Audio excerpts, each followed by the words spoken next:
Please be seated.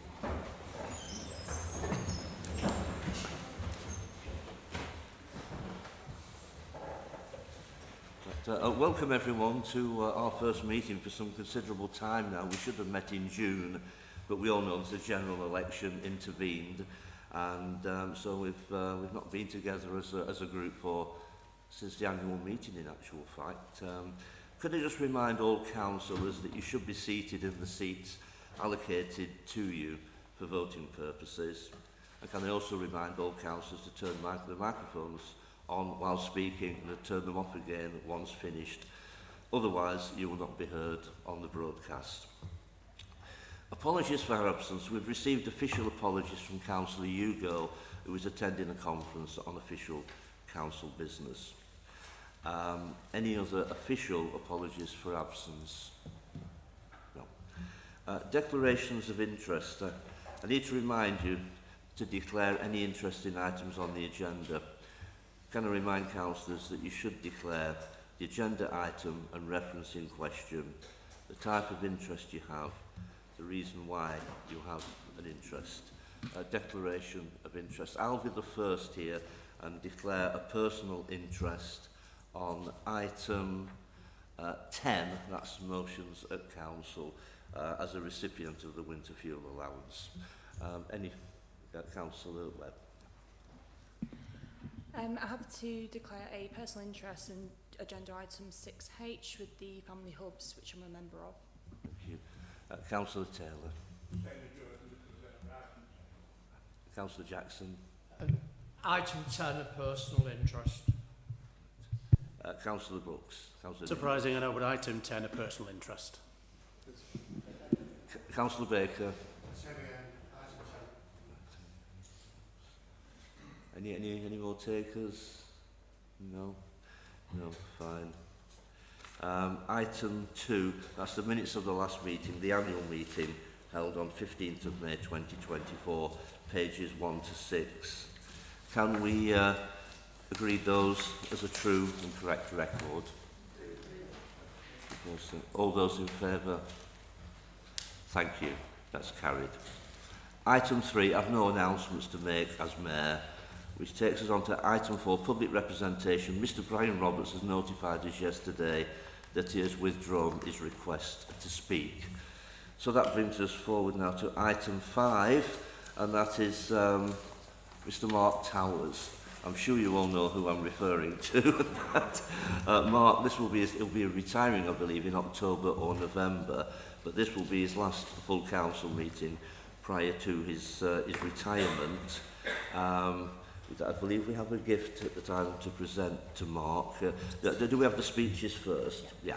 So would anyone like to speak in respect of Mark and his enormous service to this council? Councillor Williams. Thank you. Sorry. So, Mr Towers. So a bit of a history first. So, joined Blackpool Council as a committee clerk 14th of March 1994. Was at Wyre Borough Council before then, so we can't have everything, can we? Worked as senior committee administrator, then became Democratic Services Manager, then Head of Services in 2011, and took on the role of Monitoring Officer, then became Director of Governance and Partnerships in 2014. The listed job title conveys your commitment to the council and the town and what you've achieved in your career, and you absolutely deserve congratulations on such a great career. But for me, for us, it's how you have undertaken those roles, particularly the last one that has been the most important, and your biggest achievement, Mark, really, is that I think sometimes we don't really appreciate those values of decency and kindness and fairness, and you have done a really tough job with all of those values, and with integrity, tact and calmness. That's not to say some firmness. When we get the message that Mr Towers wants a word, we're all a bit like, oh gosh, what have we done? And personally, a big thank you. When I became leader in those circumstances, your support helped me enormously, and I will be forever grateful for the honest, direct conversations and support. So, So we wish you an amazing retirement. I am sure that Mrs Towers has plenty of plans for you, and know that you go with all of our very best wishes and gratitude. Thank you, Mark. Thank you, Mr. Mayor. My gosh, these microphones have improved somewhat over the last 6 months. It must be a lack of use. I would say, Mr. Mayor, there are generally 3 different stages of a relationship that a councillor would have with Mark Towers in their time as a councillor. It starts with fear. That fear of being asked to go and see him in his office. And you always know, I know what it's about. It was what I said at that meeting, or it's what I didn't do in that place. And then it moves on over time to respect. Respect for all those lessons, all the things that he told you in those previous meetings that then turned out to be true and helped you then grow and nurture as a councillor. And then it moves on to something else. It moves on to admiration and friendship. All of those lessons go out and play in all the boards that we're on, for the executive members that we have. We'll all do certain things. And they involve things like, does Mark Towers know? And eventually it gets to, I want Mark Towers in on this meeting. And I couldn't give Mark a better compliment to know, to say that when you start to personify a person as part of a process, you know they've made their mark. But how does that play out in Blackpool in terms of policy and Mark's real legacy for us, Mr. Mayor, is really important. And it's probably saved the council, if I'm honest. And it goes back to a disagreement I had with him and the chief back in around 2013 time around our role of governance with our council-owned companies. And I thought at their time with the reforms that they were bringing in that this was going to be a very heavy hand of the council to run these businesses and that the businesses wouldn't work as well. And I was wrong and they were right. Because what then played out is all the things that they did were good governance, accountability, process. And when things have gone wrong in other councils, it's because they didn't have any of those things. They didn't have the accountability and the good governance. And Mark's real legacy, I think, for Blackpool is that we've managed to weather all sorts of financial storms in local government here, from COVID to different funding challenges, and that our companies have weathered those storms alongside us because of the processes that they brought in. And Mark in particular, his passion for governance and making it relevant and a living thing that we all follow has allowed those businesses and ourselves to be successful. So Mark, on behalf of the Conservative Group, I just want to say thank you from starting from that relationship of fear and ending it as a friend. Thank you. Thank you, Mr. Mayor. Mark has been an integral part of this council for many years. For those who were honoured enough to hold the role of Mayor and sit and chair this meeting, his guidance and support was always invaluable.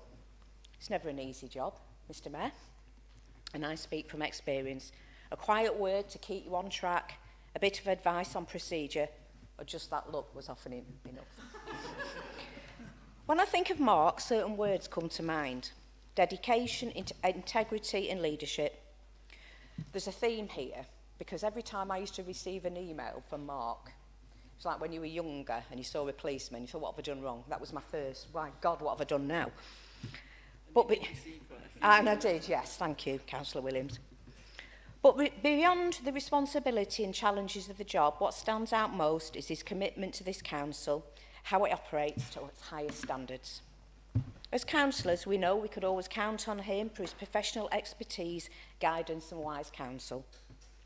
It's not always easy to step away from those responsibilities and challenges of the role that have been a significant part of your life for many years, but you leave behind a legacy that will guide us as a council for many years.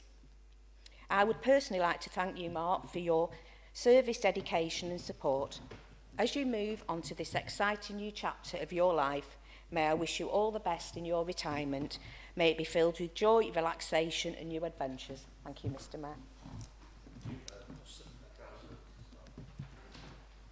Thank you, Mr. Mayor. I think there's a bit of a theme here. I think you'll agree, Mark, back in 2017, you and I didn't exactly get off to the best start. But I'm very pleased to say that I don't think I've been told off since then. And after that initial hiccup, Mark, you've been supportive and professional, but most of all have shown great kindness. I wish you well in your retirement, but I'm very pleased that we haven't lost you completely from Blackpool, and it's reassuring to know that we'll be retaining your knowledge and expertise. Thank you. Thank you, Mr. Mayor. Yeah, thank you, Mr. Mayor. Unusually, I'll start off with saying, what have I done? Because every time that I picked the phone up and Mark was on the other end, that was my first question. I thought I'd done something wrong, or I was about to do something wrong, or I was going to get punished for what I'd already done. But I just thought I'd lower the tone and talk about some of the stuff we've got on with.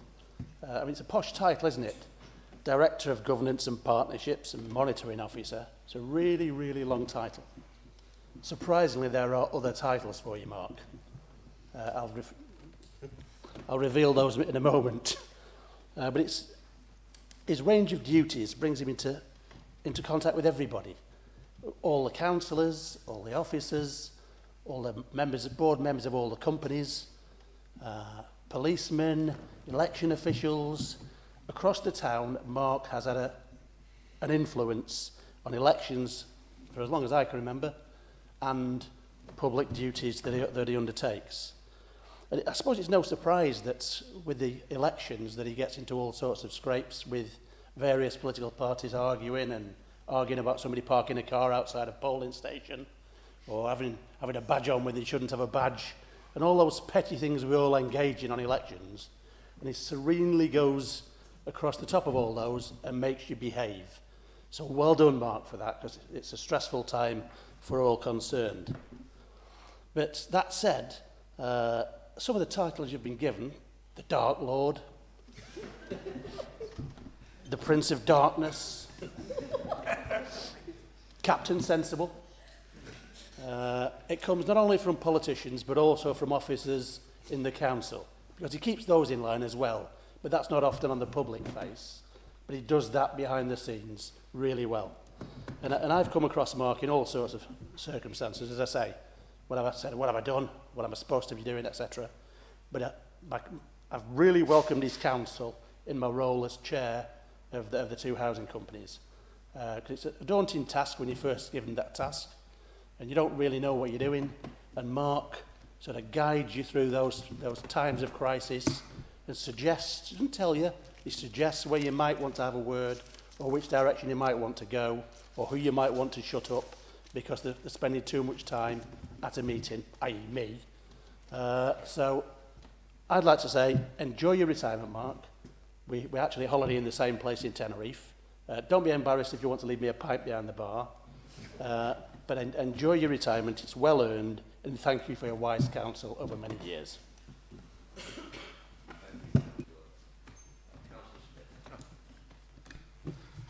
Thank you, Mr. Mayor, and your new role there. I just want to say some words to Mark Towers. Since I got elected in 2011, you've always been in that position. I think you got promoted to head of governance that period of time in May 2011. So you've always been a supporting hand along that way, what we've had to achieve. Every time the phone rings, I always say, what have I done wrong? Because it feels like I'm echoing here what Councillor Brooks said. But I might say, no, not this time. You know, it's usually something else, or a response to an issue or concern, you know. But I say also a support, because I've been sort of the chair of the Buckle for, I get confused on the number of years, and there's always been a supporting hand in helping us get through the issues and concerns over the years and what to do and where to go, and give us guidance along those roads.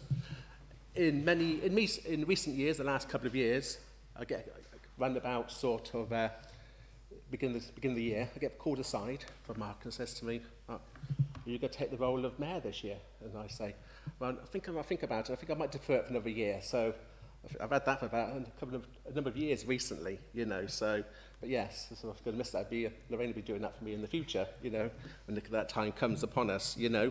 So yeah, I just want to wish Mark all the best for the future and all the support he's given us over the years I've been as a councillor. Thank you. Thank you,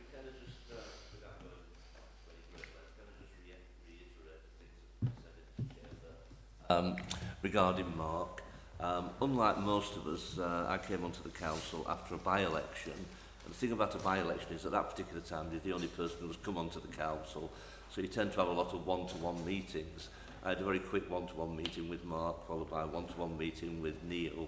And can I say that Mark certainly put me fully at my ease as a new councillor back in early October of 2013 and that. And so, you know, you will be sorely missed, Mark. And we've got a gift here on behalf of members of the council, which I would now like to present to you. There you go, Mark. All the very best. And if you'd like to say a few words to it.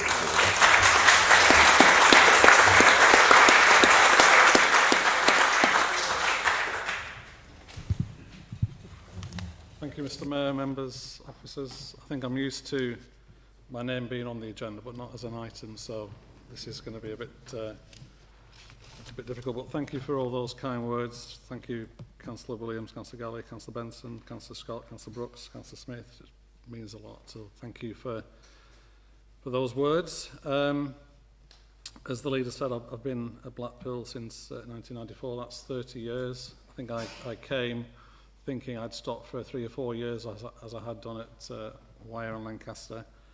But something about Blackpool sort of captured me.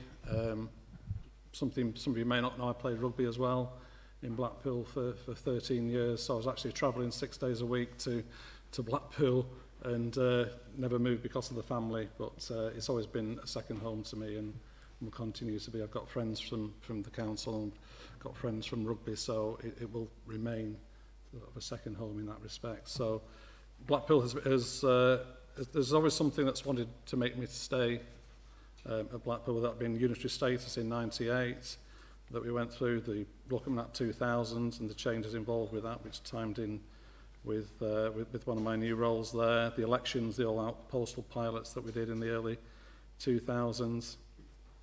And then just before Steve Weaver, the previous chief exec, retired, he moved me to report direct to him for a few months, and that then tied in with his retirement, with me reporting to Neil. And I just want to say in front of members, I mean, Neil's been so fantastic to me. As mentioned, that, you know, the role can be a bit of a lonely place at times, but without Neil's support, I wouldn't have got through these last sort of 12 years, and it's fantastic to work for, and credit to the council.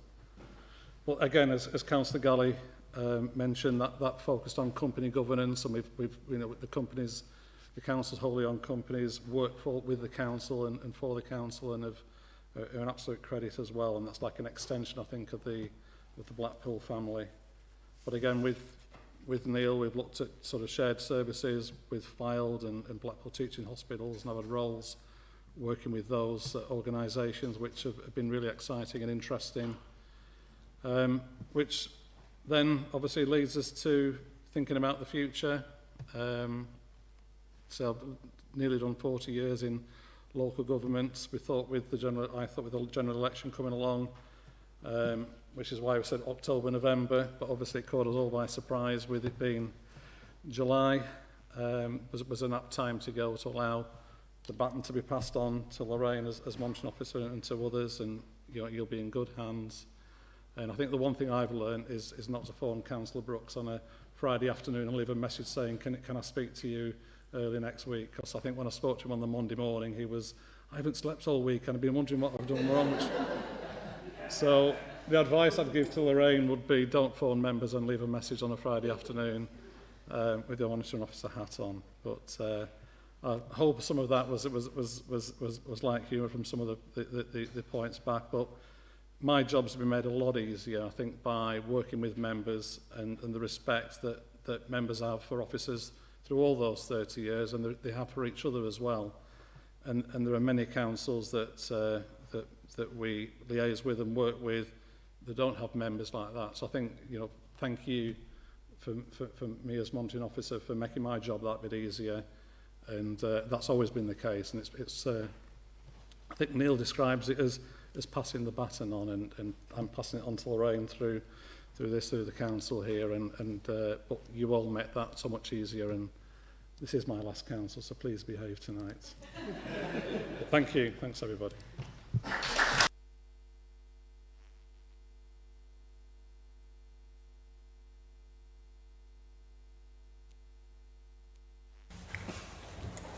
Thank you for that, Mark. As I say, you will be sorely missed at future meetings, but you will be around at least for a few more months, so we can make further goodbyes during that time. Item 6, the Executive Reports and Combined Fire Authority Report. Could you just remind everyone that after each Executive member has presented the report, questions will be called on each theme, not page by page, but each theme. The Executive member in question can answer a question immediately after it has been raised, or similar questions can be grouped together and a response given. At the end of each report, there will be the opportunity for general questions. It's 3 minutes for each Executive member to present the report, and 3 minutes per question comment from any councillor on anything within the portfolio holder. There is no limit to the number of times a councillor can ask a question. Yeah. The first one is the Leader of the Council and Cabinet Member for Tourism, Arts and Culture, Councillor Lynn Williams. Thank you, Mayor. Yes, happy to present my report and take questions.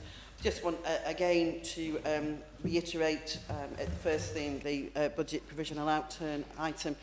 Thanks to Steve Thompson and his team for the almost miraculous work that they've did. Yeah, happy to take questions. Thank you.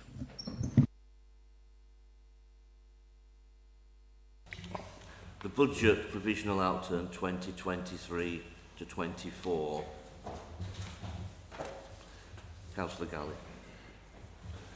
Thank you, Mr. Mayor. I have 2 questions, if I may, on that item.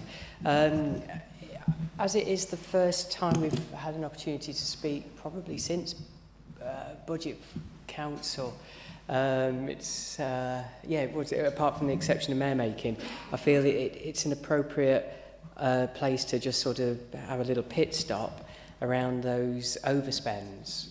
Now, I don't know if members will recall, but Steve Thompson at the budget presented a report, a linear report from 2011 to 2023-24 and 24-25, and it listed basically the budget for children's services each year, then the subsequent overspend, and the pattern grew and grew, and it started around 23 million back in 2011, and then has headed up to the scary place of 65 million. In those years. So what I did, Mr. Mayor, is I played around with the numbers to work out what the averages were and to work out what the sequential modelling would look like if that trend continues. And if we start to average out, which is the case over the last 4 years, Mr. Mayor, our overspend in children's has been around 5 million on average, despite an increased budget each year. It starts to look like in 4 years' time, children's services starts to look around 85 million as a spend. Adults goes from 64 to 70 based on its average overspend. Waste goes from 20 to 28. Everything else actually starts to go down in the reverse, from 44 currently to 40. But what that actually does, Mr. Mayor, is it takes us from our current budget of 171 million to now a predicted budget of 223 million in 4 years' time. Now, the consequences of that, as we're all aware, is Section 114 territory if we don't grow our income to cover that spend. So the question for myself, Leader, based on those current trajectories, is has the Leader carried out a similar exercise in terms of how we grow our income to continue to afford those outgoings? Second question, if I may, on that theme, sorry. I also noticed, our borrowings have now hit £500 million. Sorry, our borrowings have hit £500 million, Mr. Mayor. I noticed there was a trick that I would deploy myself in business, which was to offset that against all the assets I would own. If I was to go to a bank and say, it's okay, I can pay all of those back because I have the following assets. I noticed the word infrastructure was in there. Now, there's been a lot of talk in audit circles through CIFRA about infrastructure being on our books as a balance item that we trade against almost. So I wanted to know, are we including roads as infrastructure? Basically, can we sell those assets? Okay, on the item, you've referenced, Leader, a number of assets that we have that are to around the value of 900 million against half a billion in loans. So can we sell any of those assets, or are they non-sellable assets? Which is significant to that being a reference point. Again, it's the way we measure against our sustainability. Thank you, Mr. Mayor.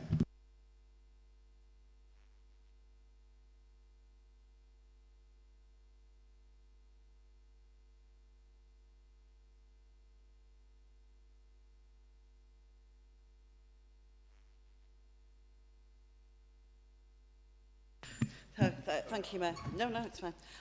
So, similar exercise around growing income. There's a medium-term financial plan both for children's and adult services that meet kind of frequently. We are aware, and you know, our obviously overspend in relation to children's, clearly we wish that wasn't the case. All the work that has been done into children's, we know that it isn't going to be a straight line. There are going to be blips along the way, but we retain entirely confident that the work that has been done, the investment has been made, that will pay eventually, and in terms of adults. But I think you can't escape the issue, this isn't, I don't believe, kind of dodging the question, is because this is an issue for every single council. And a lot of councils would be absolutely relieved if they were only had a predicted overspend of 5 million on children's services. In terms of growing income,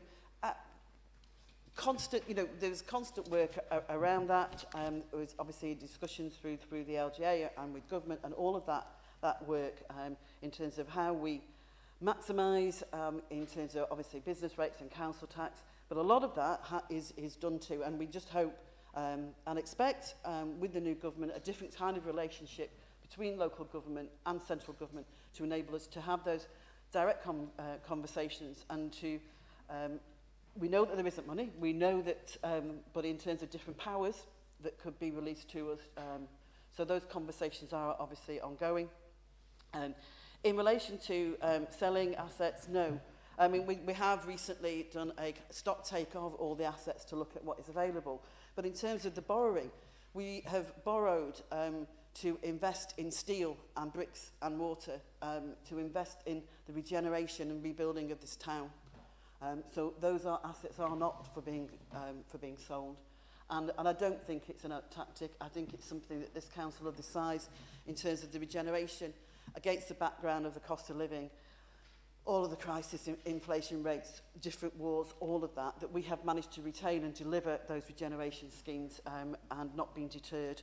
So I suppose the short answer is no, but we have taken stock of what all of those different assets are and looking around whether there is any kind of flexibility. But yeah, thank you.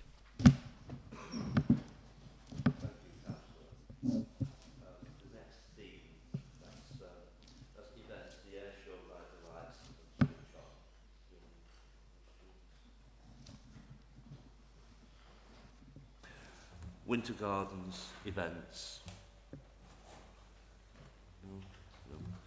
Blackpool Cultural Strategy.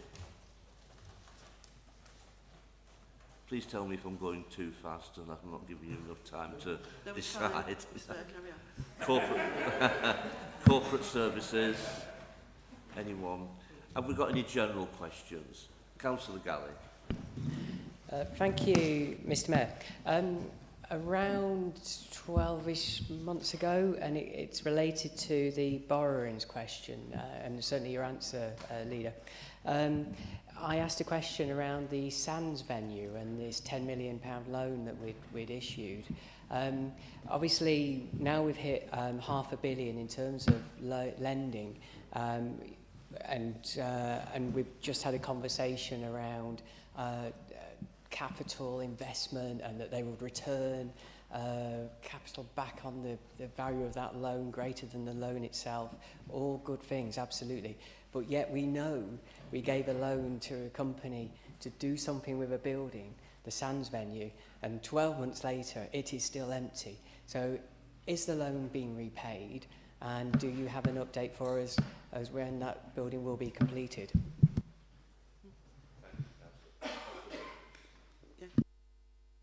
Yeah. Oh, no. Thank you, Mr Mayor. I wasn't entirely sure where this question needed to go, and I've taken advice from Democratic Governance that it should come to you, Leader.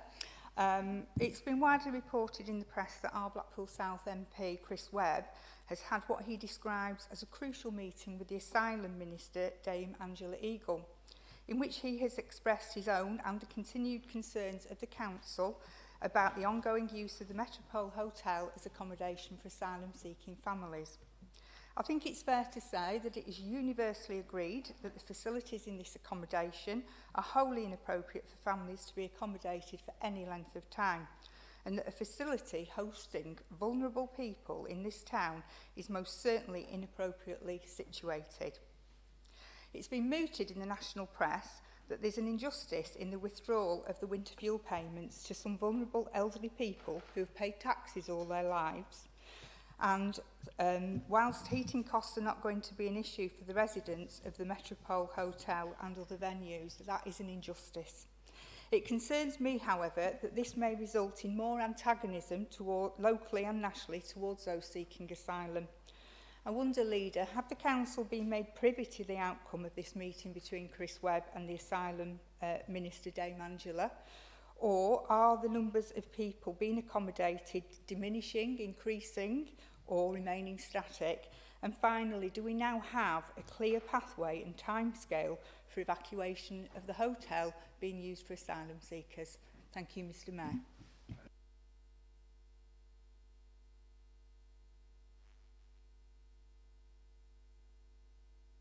Thank you, Mayor. Yes, it is secured.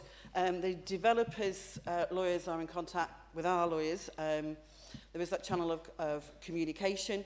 The issue which I think we've spoken about before between the developer and his contractor and architect, we understand that that is now coming to the end of that process, and we should hear shortly. But yes, it is secured, and we are hopeful. It's frustrating, obviously. We want to build on the success, obviously, around Showtown, but hopefully some news in the near future. Yes, we've discussed with Chris Webb before. We also had a briefing from officers, and in fact, Chris handed to Andrew Eagle a letter from the council.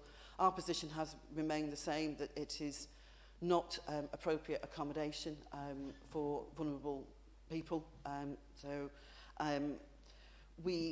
Because of the issues, because of our concerns, this is not just ourselves, but there are weekly meetings, and those have continued over the last 3 years, so with ourselves, with health, with fire and with police, to resolve those issues, and that remains ongoing.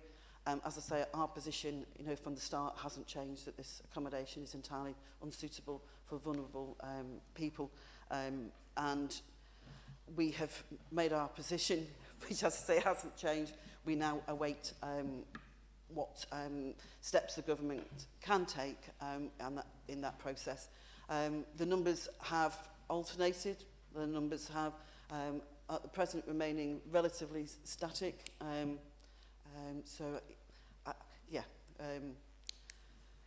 We will continue in those weekly meetings to ensure those issues are resolved, and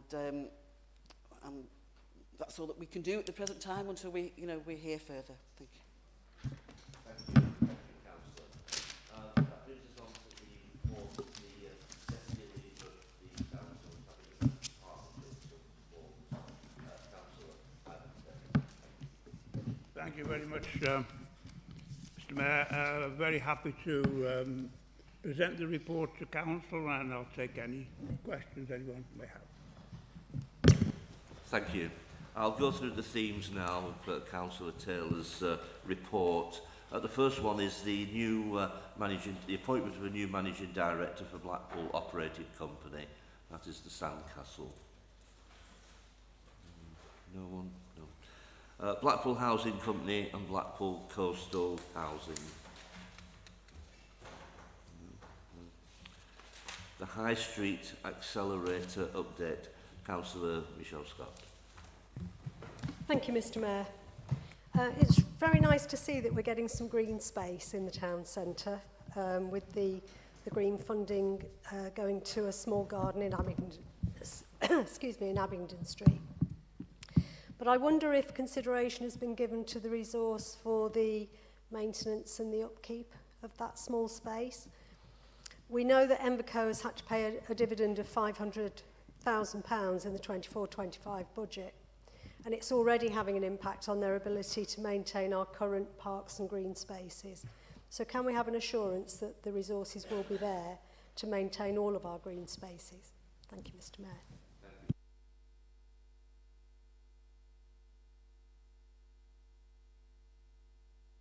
First of all, I'm very pleased that we got this money and we're undertaking this work. It's a very important part of the borough, isn't it? You know, it's both as a nighttime economy and also the daytime, but needs some work doing on it. And we are holding regular meetings. We've got one again next week with members of the community and with the businesses to talk about what needs to be done. I will give an assurance that we will make sure that this park facility is properly maintained.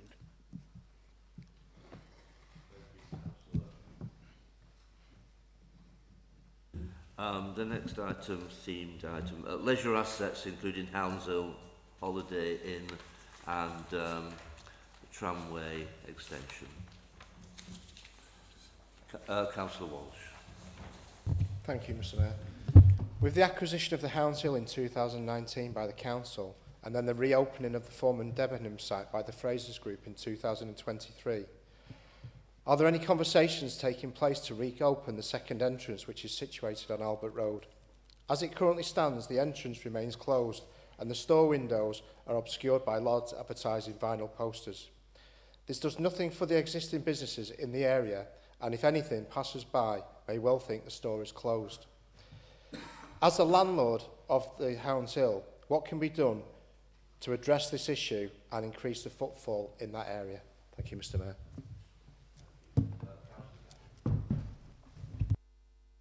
Excellent. Thank you, Mr. Mayor. It was around the tram extension question. Now, bearing in mind the tram extension was born in this very room around 2016, 2017 for a number of debates. And I remember a lot of the data and details around that, Mr. Mayor, having supported the scheme. Some of the data around the business case was that we were to develop a commuter market in Blackpool that would encourage people to use it to get to work and would use it to travel and get to work in other cities, Manchester, Liverpool, via the railways. For anybody coming from Fleetwood, i.e. the north, the first tram arrives at 9:15 in the morning. And none of those things fit with the business case. Now, if I was a government advisor, civil servant, I would want to know why did we give that money to Blackpool for them not to actually develop the business case as was intended, as was discussed in this very room. So I wonder, Mr. Mayor, if Councillor Taylor can give us an assurance that those things will happen and that we will start to see trams arriving before 9:15 from anybody that lives in the north of Blackpool and further afield, and allowing them not just to work in Blackpool, but to work in Manchester and Liverpool and use our public transport. Thank you, Mr. Mayor. Following on from Councillor Galley's points about the tramway operating at 9:15 in the morning, my understanding is that from the 1st of September, trams stop running to Blackpool North Station at 7 p.m. So any visitors who are staying at the Holiday Inn or those who may be travelling to Blackpool by rail are not able to use or benefit from this £20 million investment. It's also worth noting that the illuminations are turned off at 10:30 in the weekdays and 12 a.m. at the weekends. Therefore, anyone wishing to get on a tram or see the lights will be hugely disappointed. Can the timetable be revised, and are we sure the £20 million investment is being fully utilised? Thank you, Mr. Mayor.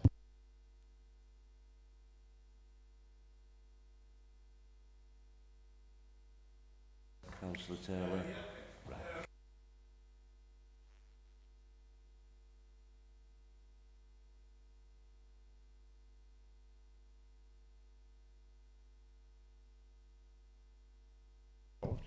It's doing extremely well.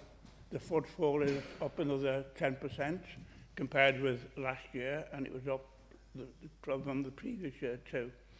And when I go into it, it's a really lovely shopping centre, and I think it's one of the best in the Northwest, in my opinion. I'm not an expert on shopping, I should explain.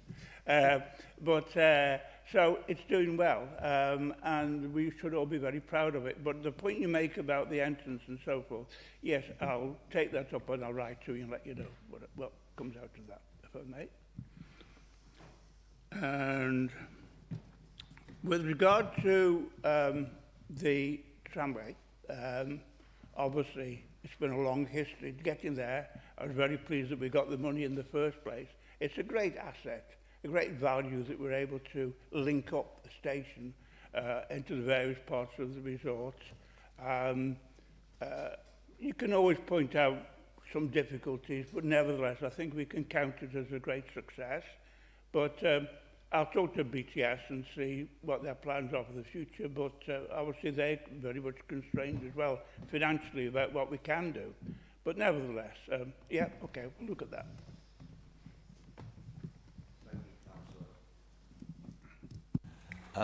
The new council plan and contracts, policy and purchasing. Have we any general questions on Councillor Taylor's report? No? Right, Councillor Taylor, I don't think there's anything further to reply to. No, that's fine. Okay. That brings us to the report for the Cabinet Member for Councillor Neil Brooks, the Cabinet Member for Adult Social Care. Yeah, thank you, Mr. Mayor. I'd just like to expand a little on the Adult Services CQC inspection referred to in the report today. Broadly, we received a letter on the 12th of August asking us to upload evidence and information about our services and practices locally to inform a future CQC inspection. Successfully submitted all the information requested by the 2nd of September, and it suggests that the inspectors are likely to be on site before the 2nd of March 2025. We'll probably get 6 to 8 weeks notice of that inspection, and they're likely to be on site for 2 days. This will be the first time adult services have been inspected in a number of years, so how we will fare is in the hands of the inspectors. The CQC are at pains to point out that the National Inspection Programme is not meant to be a judgmental inspection regime, but a helpful one to assist and improve practice nationwide. Our teams have been anticipating the letter for several months, so it'll actually be good to get underway. Our preparation to date has involved liaising with other local authorities that have already been inspected, seeking insights into methodologies used, outcomes, etc. Last year we underwent a peer group assessment to help to identify where any gaps or shortcomings were apparent, as well as to receive any potential learning from the practices adopted in other areas. The assessment confirmed that we're in a good place, supporting our most vulnerable residents, but that there were gaps in documentation supporting our processes. Since then, the teams have worked hard to ensure that gaps identified are documented and ready for inspection. A further self-assessment exercise was completed earlier this summer to review the progress made and to identify any further priority areas for attention. Over the next 12 weeks, these issues identified will be prioritised and worked on. It's important to say at this point that the CQC recognise that not every service in the country is perfect, but that where issues have been identified, the teams involved have recognised this and are in the process of identifying any gaps found. When our inspection finally happens, we hope to be judged as a good adult social care team that is responsive and supportive to the needs of the community. The other part of the report I want to quickly reference is the Active into Autumn events taking place between the 7th and 11th of October. The first 4 events being held in community hubs, with a final showcase event of community activities that residents can engage with being held at the Winter Gardens. The dozens of community groups involved with these events really do shine a light on all that's good about Blackpool and how we look after each other. They are an opportunity to see what's on offer for all. Social isolation and inactivity is detrimental to all our healths, both mental and physical, So I commend the events not only to councillors to gain valuable insights to support their ward residents, but to all Blackpool residents. The added bonus about these events is that refreshments and entertainment are free, with a prize draw at every event, offering lucky winners the chance to secure a family pass to the Sandcastle attraction. Happy to take any questions. Thank you, Councillor. Stretching a point, but just in the nick of time there. Yes, any questions on the themes? Carers funding. Is that what? No, no. Carers funding. Anyone? No. Adult services assessment and inspection. No, no. Spring into spring and active into autumn. Anyone? No. Any general questions or comments? Councillor Cooper was the first. Yeah. Thank you. Having worked in adult social care, I have certainly every regard for the work that they undertake. One question really is, we know that budgets year on year are going up as the demand increases. And there was an article today in the, on the BBC website that said within Liverpool there had been a case where a provider had claimed £20,000 a week for the care of a young man. In this case, children's services, I admit. The result was that because there was a lack of providers out there, the council appeared to be quite desperate to house this young man. As the demand for adult social care increases within the Blackpool area, is going forward, how do we ensure that there are enough providers out there that we don't become desperate and have to pay higher and higher costs? Because our social workers do a most excellent job of assessing individuals' needs and trying to find the most appropriate services to meet those needs. But if the services aren't there, those needs perhaps won't be met, or we will end up with square peg round holes and looking for providers which may not actually be available. My question is, do we look to make sure that we have providers for the future in order to meet those needs? Thank you. Thank you, Councillor. I think it was a dead heat, actually, but I think Councillor Sloman was the next question. Again, I've sought advice as to who I should pose this question. It might well be Councillor Brooks that you might need to avert to Councillor Hobson if you come back to answer anything, if you're able to. So, historically, I've raised concerns about a property in my ward that's been registered with the CQC as Warren Lodge. It's my opinion, and that of the council officers, that service should have applied for registration with Ofsted, particularly as it is being used to accommodate, in some cases, people under the age of 18 years, who are largely presenting with profound mental health issues which are driving extremely challenging behaviour. The residents have, in some cases, come from hundreds of miles away and are not being cared for by staff with any recognised and registrable nursing, medical, mental health or social work qualifications. Yet fees, as Councillor Cooper has just referred to, run into several £1,000s a week. This is a veritable cash cow. Similarly, the councillor of the opinion that planning permission should have been sought, and this has been challenged and is currently going through pins. We're now 3 years in, which is an extremely protracted process, allowing that property to be in continuous use for almost 3 years, causing a consistent nuisance and disturbance to the residents in the ward. This week I received the following from a neighbour at the property describing some of the issues. Sorry about contacting you yet again, but the resident that's currently there has only been there since August, following the previous resident who smashed the house up. The police are always at the property, and the new person has smashed all the windows at the back, and they are all boarded up. Us local residents live in fear of what's going to happen next, and this should not be happening in a nice residential area. It's an absolute nightmare. There are new neighbours on one side, a lovely young couple who are trying to get their house ready to live in, and today they have had their landing windows smashed.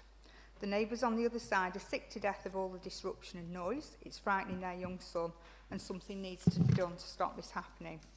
Residents have been subjected to threats to their personal safety, damage to their own properties, the open use of illicit substances, foul language, criminality, threats to their children, and sexualised behaviour being acted out publicly. This has placed significant strain on our emergency services and our healthcare provision.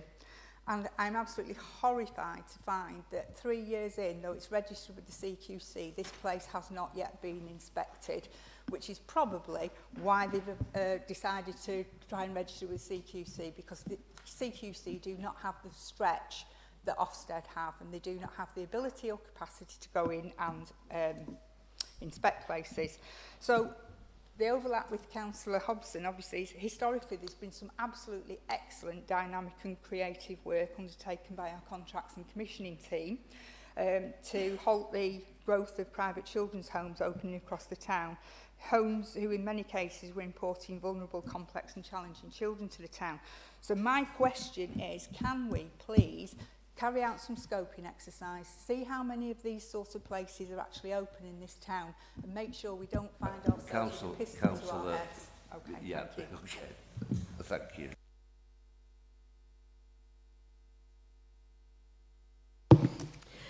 Having previously worked at the DWP in retirement services till recently, I spoke to elderly, vulnerable people on a daily basis and heard all about the struggles that they face with a low income.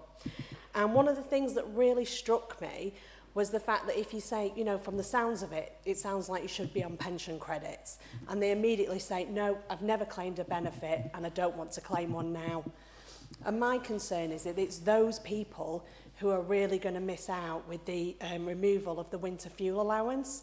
Now, I appreciate they could apply for it if they wanted to, but in a lot of cases, there's a pride that they just don't want to claim benefits, or that they, don't want to admit that they can't fill in the claim form, or they can't go online and fill in the claim form. So my question really is, what are we going to do as a council about these people that are going to miss out not only on the pension credits, but on the winter fuel allowance, and potentially other benefits that those would entitle them to, and are going to really, really struggle even more than they have been doing. Thank you. Another hand went up. Was it Councillor Scott? Right, Councillor Scott. Okay, thank you. Any further general questions? No. Okay, Councillor Brooks. Thank you, Mr. Mayor. Yeah, thanks for the questions. I thought I got off lightly, but then it all went pear-shaped. First of all, Councillor Cooper, I think the case you were referring to about the £20,000 a week private provider was a youth. So I'm not going to try and swerve that and pass it over to Councillor Hobson. I will try and address some of the stuff that's been held, that's been said. It talks about providers and how we're going to ensure that we aren't held to ransom by local providers due to a lack of suitable providers in the locality. Well, I'm quite proud of the relationship we've got actually with our providers in Blackpool, because unusually we have a providers forum where we actually invite local providers to talk to the council at budget setting time and talk about problems, share problems, get all the providers together so they can share difficulties and generate solutions where necessary. So we're really proud of that. We're really supportive of the providers forum and we welcome all their input. Indeed, one of the benefits of that providers forum is that we're able to open the books at budget time and say, look, this is the envelope we've got, this is the amount of money we've got from national level, this is all we can pay in terms of care that's offered. And the fact that we offer the real living wage is to our credit for local employment, but also to help the local providers, because currently they're really struggling, and we know they're really struggling because they can't attract staff, because they're getting more money stacking shelves at Asda or Lidl than they get in social care. And hopefully the government will address that in the coming months, but certainly we do our best locally by paying a real living wage. Councillor Sloman, in terms of Warren Lodge, an Ofsted registration or CQC registration, I'm not actually aware of Warren Lodge, whether it's adolescents or young people. Again, I'm not going to swerve and put my fellow councillor in the frame, although he may want to comment in his report. But the planning permissions we talked about does touch on one of my former portfolios, which was housing. And this council has long argued that housing benefit needs regulation at a local level. Because what's happening is that unscrupulous landlords are buying HMOs, possibly Warren Lodge, and actually letting those people stay in those places, claiming to support them inadequately, and there's little or no regulation from the centre to stop that happening. Blackpool were proactive and said, no, we're not having that. We're going to try and control this with a planning policy. And we're going to say, you know, you're not going to open one of these homes without regulation. You're not going to open 10 on the same street. I think the rule is if they're not 400 yards away from another premises, you're not opening it. So we are trying to address it through the planning, but unfortunately, it is what it is. We can only work within the legislation we've got. I feel your pain. I would be equally annoyed if I was living in that area. But again, it's about central regulation and support from central government to give us the teeth to actually get into those places and sort them out. Councillor Allison, DW used to work for DWP, OAPs. I understand what you're saying. There are a lot of elderly residents in my ward and everybody's ward that sits in this council who are saying they don't want to claim pension credit because of a pride or whatever. I would urge anybody that thinks they are eligible to claim pension credit to do so. They can only say no. But the important thing about pension credit is it's a gateway benefit. And I say that hoping it's picked up by the media, because it's not whether you get any money, it's a gateway benefit to all the other amounts of support you can get. So please apply for pension credit. It's no disgrace. You've paid your taxes and your insurance your entire lifetime. You're entitled to that support going forward. I'm sure that Councillor Farrell will echo that in her contribution. But I do know that locally we are writing to everybody we can that we think, according to our systems, that will qualify for pension credit and say, look, put your application in. We'll help if we need to, but put your application in. And as I understand it, there are thousands and thousands of pensioners at a national level that are also being contacted by DWP. And if I'm honest, if we know where these people are, we should be writing to them. We should have been writing to them 10 years ago. You're entitled to the benefit, claim the benefit. There's no disgrace, there's no embarrassment. You've paid your taxes. And any benefits that people are entitled to, we should have a proactive approach to getting people to claim them. Thank you, Councillor. That brings us to the Cabinet Member report for young people and aspiration. Councillor Kath Benson.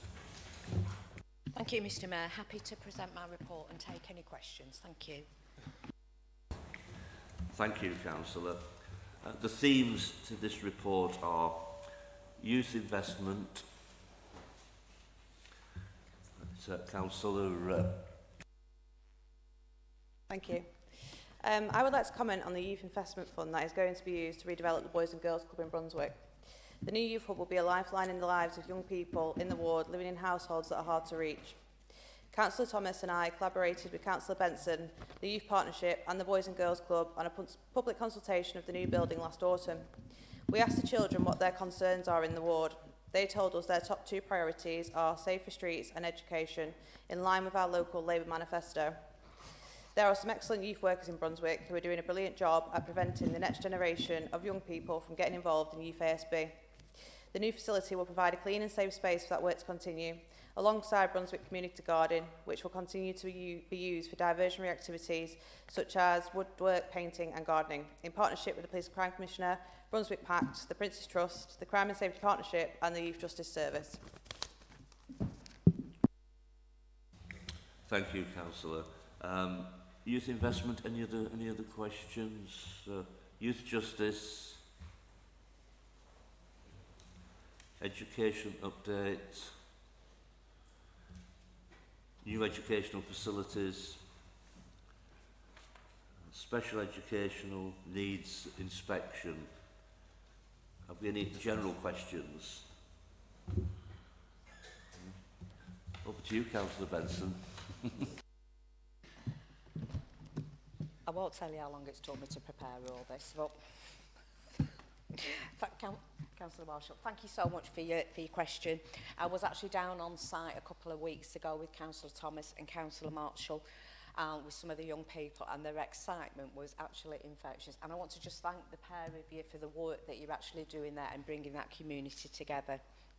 That youth centre will make an absolute tremendous difference to the young people in Blackpool, but particularly the young people in Brunswick Ward. Thank you, Mr Mayor.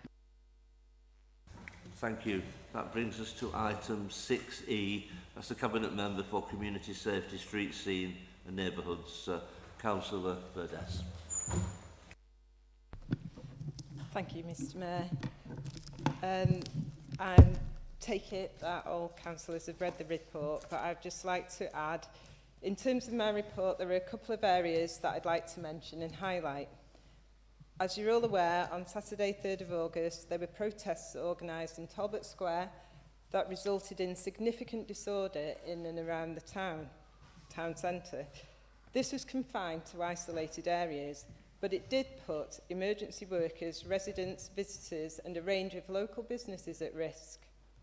I hope you all agree our message is clear to those who want to cause division and hatred. It is completely unacceptable, and there is zero tolerance for such in Blackpool. Our new CCTV control room was instrumental in communications with the police, Shopwatch and Pubwatch in particular, and the incident was managed by police and supported by ourselves and other emergency services from the new Incident Management Centre.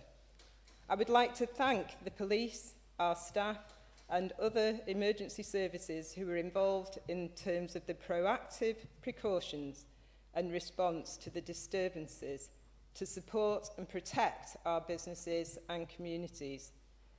In addition, I have also highlighted some of the multi-agency work being delivered by the Community Safety Partnership, particularly in relation to ASB and knife crime. Efforts to deal with people sleeping in tents and the work going on in relation to making the nighttime economy in the town centre safer, which includes the LGBTQ+ quarter. So I'm happy to present my report and take questions. Thank you, Mr Mayor. Thank you, Councillor.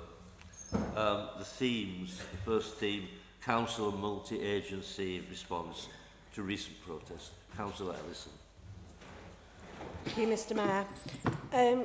I'm sure I agree as well that the protest was completely unacceptable. The violence, the vandalism, 100% unacceptable. And it sounds like the agencies did a really good job working together to manage that situation.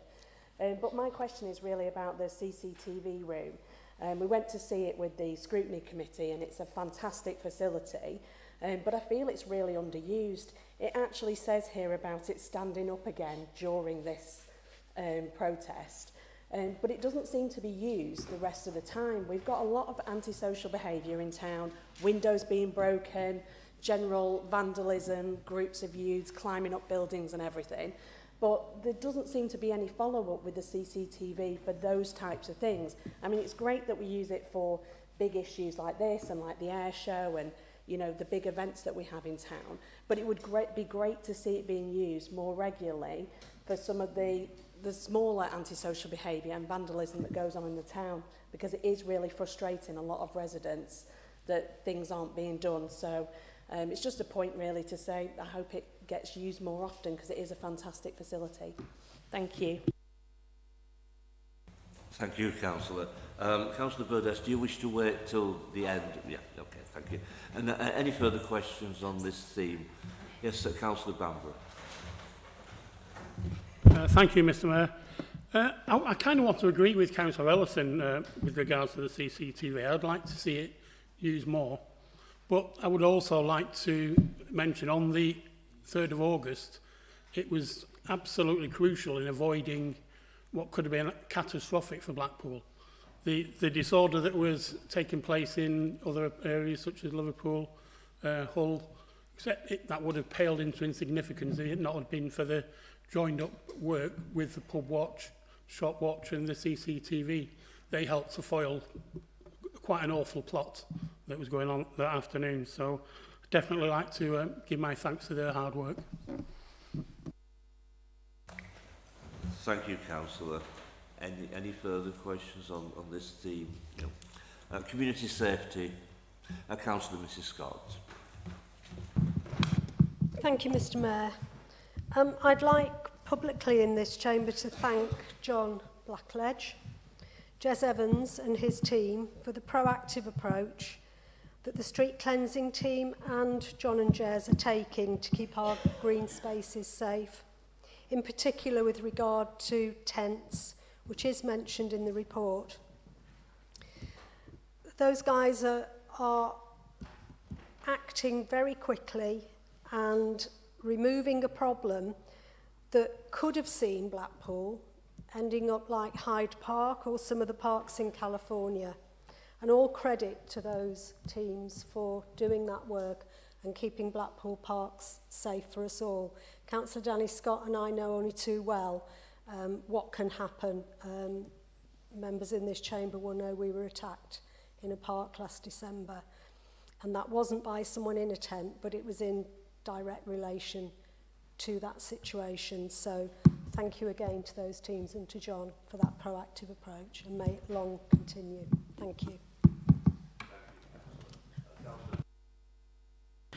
As Op Centurion is mentioned in the Steamed report, I wanted to take the opportunity to give some background on the success of Op Centurion in Brunswick. As part of our mission, myself and Councillor Marshall, to ensure safer streets in the ward, we knew that it would take a multi-agency approach, and we wanted to make sure that the situation that was there a year ago did not continue year upon year upon year upon year. We knew that there had to be foundations that needed to be laid in order to provide for our community, in order for our community to feel safe again year on year on year. And that took initially myself and Councillor Marshall setting up a pact which has since grown to be an absolutely fantastic resource in the area with a really proactive chair. We built communication and trust between residents and the police. Ourselves, we went on walk-arounds with the police and we listened to their advice, what they would like to see in terms of reporting faulty CCTV, lighting, cutting back hedges that had previously been used to store knives, along with ourselves using our ward funding very well by providing diversionary funds, diversionary activities for young people in the area. We really wanted to take a proactive approach to make sure that, again, the youth ASB stayed down year upon year upon year. Thank you, Mr Mayor. Any other questions on this theme or comments? Highways works.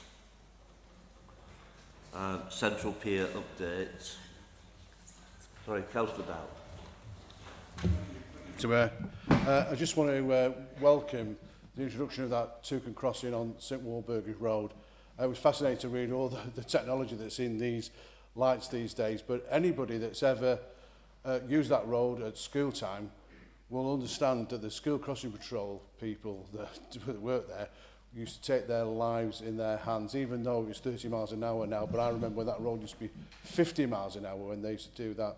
So very welcome that school crossing. And it's not just the senior school kids of St Mary's that go there.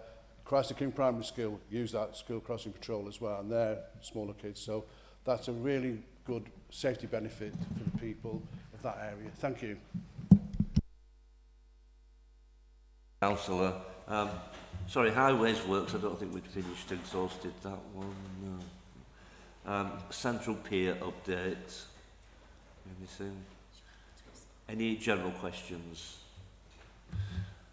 Let's see. Councillor Sloan. Thank you, Mr Mayor. I've actually got a couple, so I'm going to be up and down.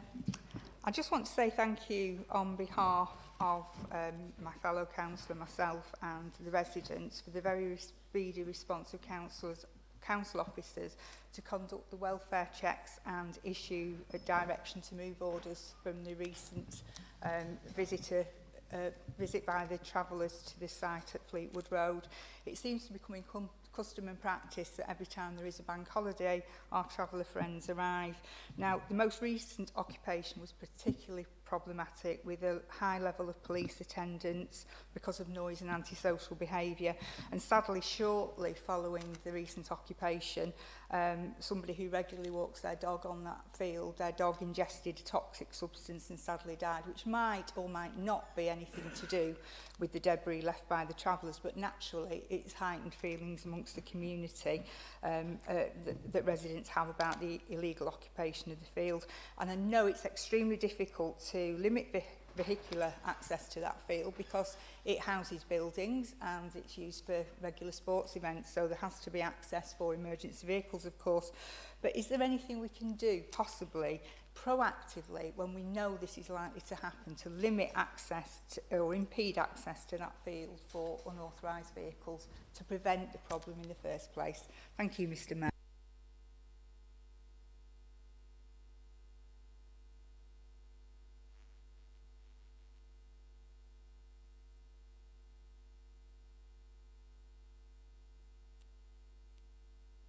Thank you. Why was the decision given to Uber an operating licence in Blackpool taken by the officers and not by the Public Protection Committee? This would have allowed members to examine evidence and everyone to present evidence to determine an informed opinion by elected members. But now that the decision has been made, what monitoring is in place to ensure if the guidelines are not being followed, it will go to the Public Protection Committee to be reviewed. And to end with, my third question, can the opportunity be provided for councillors who are willing to go on enforcement operations that allow us to get a better understanding of the challenges faced by all? Thank you, Mr Mayor. Thank you, Councillor. Have we any other general questions? Sorry, Councillor Sloman. Thank you, Mr Mayor. It's trams, really, but it is actually a potential health and safety issue, so I need to bring it to your attention, Councillor Burgess. I've had several concerned residents contacting me regarding overcrowding of the trams, and have raised this with Blackpool Transport, and I have to say got a quite benign response to the concerns that were raised. But one gentleman's contacted me again this week stating that as an Albert resident I must contact you on the overcrowding of the trams now. Several times I've been on trams which have continued to pick up passengers when they are obviously overcrowded. This presents several problems. The conductors find it impossible to collect fares, resulting potentially in a loss of revenue for the authority. He also feels that as council taxpayers, then that shortfall will fall on ourselves. He also believes that there's a serious potential safety issue if the tram had to stop very quickly, especially as elderly people could be injured. If the tram caught fire or there was any other disaster befell the tram, there could potentially be a loss of life and much injuries. People would panic, and there are only 2 double and single doors to exit the tram. And there are also several wheelchairs, prams and invalid cars, vehicles at the exit points. It continues that buses normally have a number of passengers indicated for sitting and standing, but that doesn't seem to be the case with the trams. And if it is noted on the trams, the capacity, it doesn't seem to be adhered to. So could you look at these concerns on behalf of the residents, and could the transport, if I provide the details of the specific complainant, make contact with them? And are there any plans to increase the frequency of the services to prevent the overcrowding? Thank you, Mr Mayor.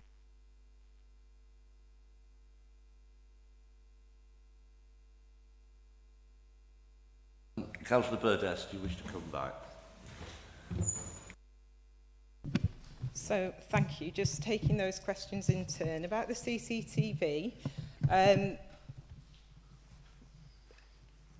whether or not you believe it's underutilised, what we have seen is that when it's needed, it's absolutely effective.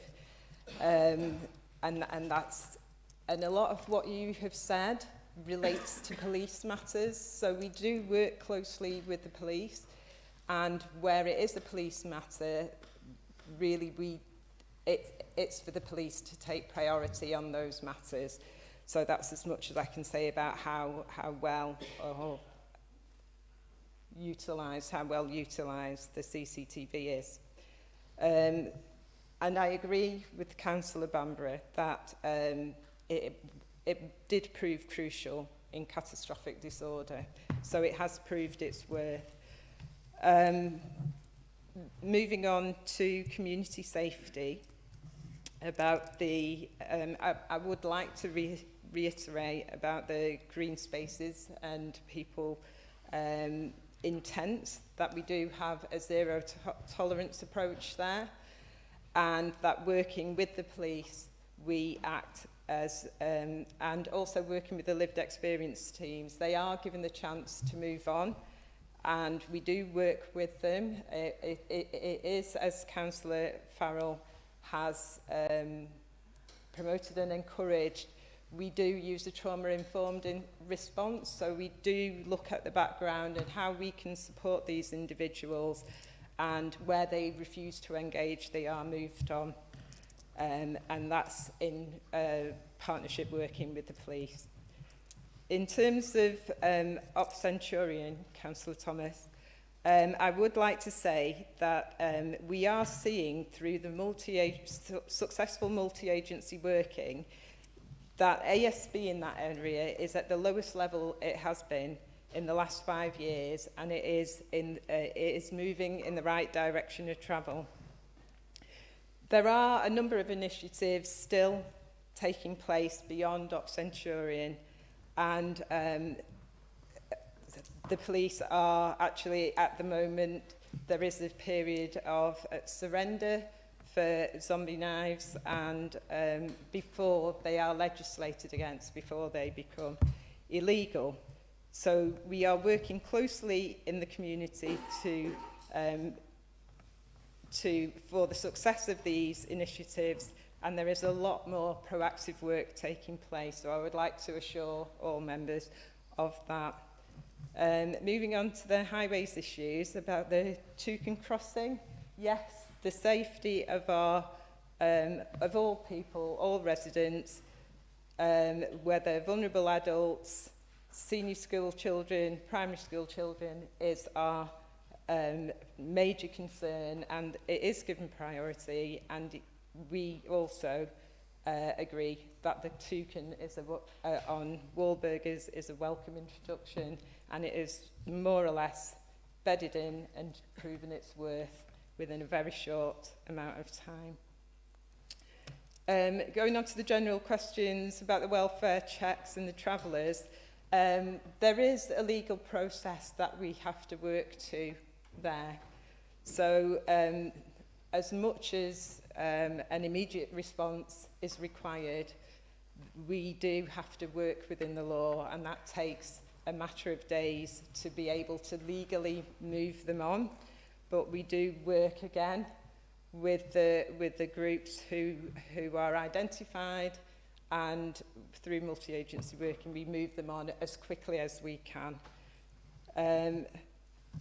Moving on to Councillor Scott's question about Uber, I do have a statement prepared because there are a number of matters in the in his question that I feel need to be given further thought. So I, like all councillors, received an email a few days ago about Uber's operating licence. And there are a few issues raised in that letter and in your question, Councillor Scott, repeated again tonight, that I would like to clarify. Uber applied for a private hire operator's licence in July, and it was granted in August. Our Hackney Carriage and private hire licensing policy states the trading standards and licensing manager has delegated powers to grant licenses where there are no criminal or other concerns that give rise to doubts of the suitability of the applicant to hold a licence. In respect of the Uber application, the licensing service are not in possession of any evidence or information that would call into question the fitness and propriety of the applicant. Equally, right-to-work checks were completed satisfactorily. In circumstances where these criteria are met, we have a legal duty to issue the licence, which is exactly what has happened in this case. There was not a legitimate reason to refer the application to the Public Protection Committee for consideration. There are 27 private hire operators licensed by Blackpool Council. None of these applications have been determined by committee. So to follow a different procedure due to the high-profile nature of an applicant would be unfair and could lead to legal challenge. I meet with the Director of Community and Environmental Services on a regular basis, and I was made aware that the application had been received. The licensing manager and team followed the correct procedure and granted a licence. I was not involved in the decision-making process, and nor should I be. The issues raised by local taxi drivers about drivers licensed outside of the area could not lawfully be considered in relation to this application. This application was purely about Uber's suitability to hold an operator's licence. Earlier this year, we produced a fact sheet along with wire-and-filed councils which aimed to dispel some of the common myths around out-of-town taxis. This information was sent to all licensed drivers and operators on the Fylde coast and is available on our website, and I shall send all councillors could you a copy. sort of wind up very quickly, please? Thank you. You for that. Sorry about that. But, yeah. Okay, that brings us to agenda item 6F. That's the...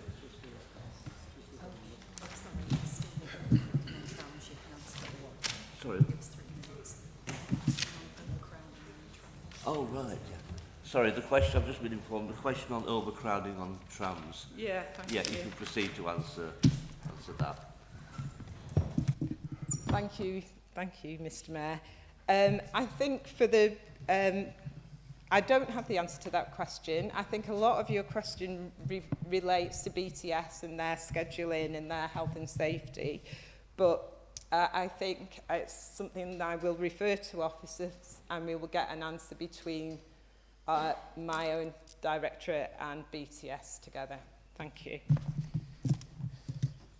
Thank you for that, Councillor. That brings us now to agenda item 6, which is the Cabinet Member for Levelling Up Place. That's Councillor Smith. Thank you, Mr. Mayor. I want to start off by just saying a few words regarding a former colleague of ours called David Slater. David Slater, just a few words about Slater. He was a former business growth manager within the Council Business Growth team. He passed away earlier this year. David retired from the council early in 2023 to spend more time with his family. David Slater was just for a decade or just over, from 2012 to 2023. And many of the people in this room may have met David over the time. His leadership to build the business support team he was proud of today. David played a key role in supporting numerous and new and growing businesses in the town. Many of them are now successful today. David was instrumental in transforming Blackpool Enterprise Centre on Liver Road into a thriving business hub for business that many now benefit from today. And that building is fully occupied. David worked with Peter Legg with designing the new serviced accommodation co-working space, formerly known as Stanley Buildings on Court Street. So he started working on it before he retired. During the pandemic, David was pivotal in developing the grant support initiative for Blackpool businesses that would otherwise have missed out on its government assistance. Thanks to his meticulous attention to detail and unwavering decision, hundreds of businesses received millions of discretionary grants to support themselves in that time.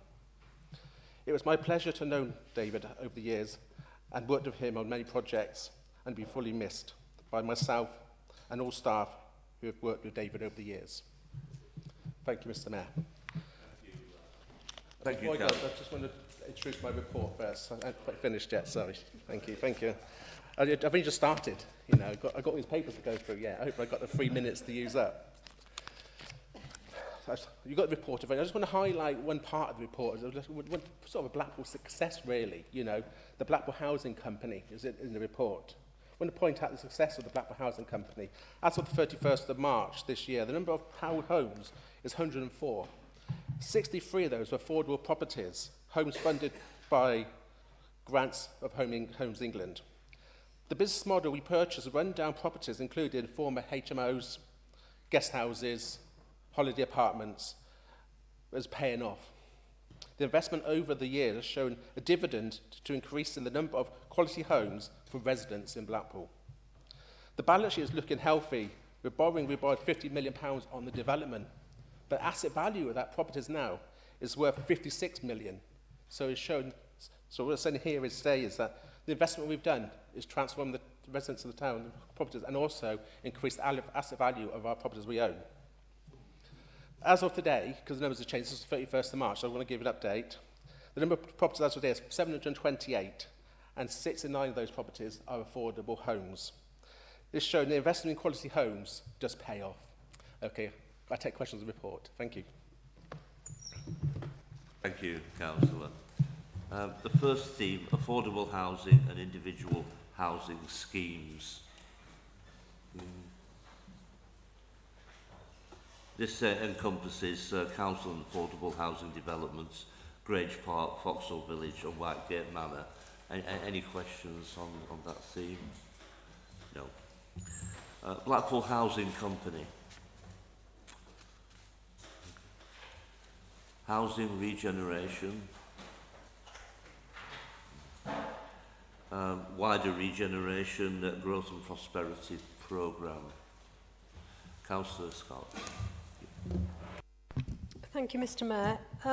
I'd like to refer to the Blackpool Airport Enterprise Zone and the unlocking of 20 hectares of commercial space to attract new and growing businesses, which on the face of it is a really positive thing to report to us all. But can you reassure us that you're just not slowly and stealthily repurposing the whole airport site to an extent which will render it unsuitable for future use as an airport? Thank you, Mr. Mayor. Do you wish to reply now, Councillor Smith, or with? Yes, fair enough, yeah. Thank you, Councillor Scott, and regarding the question. Yes, we are, as you know, we're developing the enterprise zone into a sort of business hub for the town. We're building the new link road through there, which has started now, and that should be finished sort of mid next year, which will release 10 hectares of land for more future development. I think what we're relying to is we're still going to maintain the runway in the airport, and we are still going to maintain the runway in the airport. Thank you. Thank you. Any further questions on this theme? Any general questions on Councillor Mitchell first? Thank you, Mr. Mayor. As usual, I'm going to talk about South Shore and Bond Street. I have previously talked about the urgency of dealing with the Hearts building. Last week this became urgent and it had to be demolished immediately, which left businesses in the area without notification, roads closed and consequently more struggles to trade. I was contacted by several business owners at a loss of how to continue and wanting to know how long the road closures would last. Some have reluctantly already chosen to close and give up. If we can't keep what little trade we've got in the area, how are we supposed to regenerate it? Please can I have some reassurance that this space won't be left to just be another temporary car park and that planning will be agreed upon quickly? Thank you.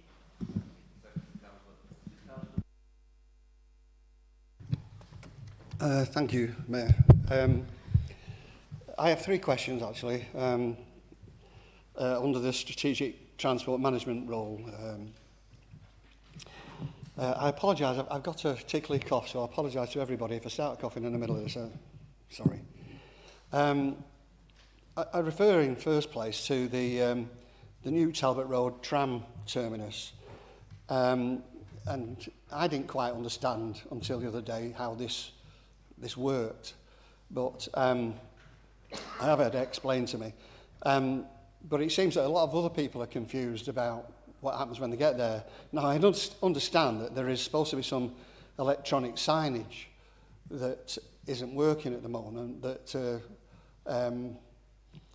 can direct the public about if they're going further on from north to south, they have to change trams, as I understand it. So I think this signage is if it's not working, it needs to be, put in place, please. But there is a lot of confusion about it since it opened. My second point is regarding the bus service changes that happened recently. And again, people are confused. Routes have changed. Buses don't go to the same places that they went to before. I think perhaps there's a need to look at the numbering system and maybe put it on the bus stops. What bus stops actually, what bus services stop at each stop. I'm not sure that's currently possible in place. And my third question is about, would you believe it, I've raised this 2 or 3 times previously in here, about the bus service along the Moss, or the lack of one, actually. It must be the only place, the area of Blackpool, that doesn't have a bus service. There are lots of elderly people that live in that area. There are lots of young families and mothers having to take their children to school through primary schools. I just think that it stopped about 7 or 8 years ago. And there's more and more housing going up in that area. Hence the boundary changes that came into place last October. So we know there's more and more people living in the area. I really think it's necessary to have a bus, at least along Midland Road somewhere. Possibly, School Road, Midland Road, Highfield Road. Thank you. Thank you, Councillor. Were there any further questions? Sorry, Councillor Sloman. Yes, we're on to general questions. Yeah. Thank you. Absolutely delighted after 3 years of asking that there are buses from the north end of town now going to the hospital on a direct route. Nearly there. We've got Brisbane, but we still haven't got Ankersholm and Norbreck. And I would ask again, can some thought be given, please, to sorting out some sort of ticket so that people aren't facing a financial detriment when they haven't got a direct bus route to the hospital. They can't use a £2 ticket and they're having to pay twice basically because they've got to change buses. Thank you. Thank you, Councillor. Councillor Farrell. Thank you, Mr Mayor. I just want to say as well, I'm really appreciative of the new bus service number 12 and 12A that runs from Ingthorpe, and unfortunately it's not from Norbreck. I'm sorry about that, Councillor Sloman. But I have used the bus service and it's fantastic. It takes you to the zoo, takes you to Stanley Park and to the hospital, which is really important for Ingthorpe residents. So thank you.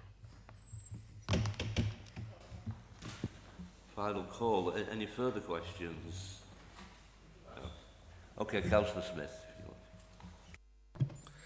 Thank you, Mr Mayor. Councillor Mitchell, regarding Bond Street, I was down the other day, actually went down to the shop down to repair my Dyson Hoover, to be honest, or vacuum cleaner these days should be called, I believe I've seen on a lot of the former Hearts building being demolished, I do apologise if it's causing any inconvenience for the roads. I wasn't aware of any problems with the roads being closed. It wasn't raised to my attention to yourself today, okay? So I'll follow up and see where we're going and see what's happening with the roads and see how I'll speak to the Director of Roads later on. Regarding it's been demolished and part of the, it won't be, there's an application there to sort of build a new property on there, but there's been an application in the past where it's asked to put a temporary car park to build it later, which has been refused in the past. So we would to see a building on that property, not a car park,